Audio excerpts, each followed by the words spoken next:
इस वक्त हम लोग छपरा में जाकिर कुरैशी जिनकी मॉब लिंचिंग हुई है उनके वालिद नन्हा कुरैशी साहब के घर पर हैं और उससे मुलाकात करने के लिए आए हैं। और ये सुनकर बड़ा अफसोस भी हुआ और सदमा भी हुआ है कि पूरे बिहार में इस वक्त माइनॉरिटी के लोगों को कहीं न कहीं निशाना बनाया जा रहा है।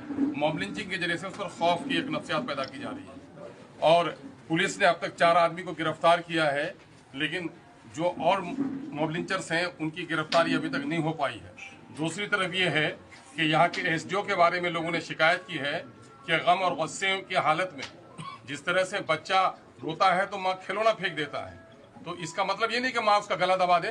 प्रशासन के लोगों की जिम्मेदारी होती है कि जिन लोगों का कत्ल हुआ है, खून हुआ है, जिनका जुल्म हुआ है, उनका आंसू पोंछे।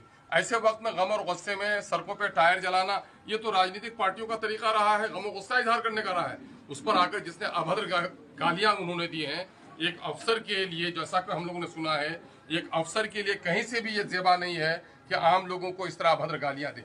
और ये भी हम लोगों ने सुना है कि मरने के बाद भी लाश को इंजेक्शन देने की कोशिश की जा रही थी, जबकि उसकी रूह फना हो गई थी।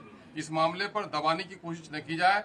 हम लोग इंसाफ का मुतालबा करते हैं। और इस वक्त नीतीश कुमार की जो सरकार है, आप ये कहते हैं कि किसी को फंसाते नहीं है, किसी को बचाते नहीं है, जीरो हम करप्शन को और कम्युनिज्म को बढ़ने नहीं देंगे, तो ये जो क्राइम बढ़ता चला जा रहा है, आप क्यों इतने कमजोर हो गए?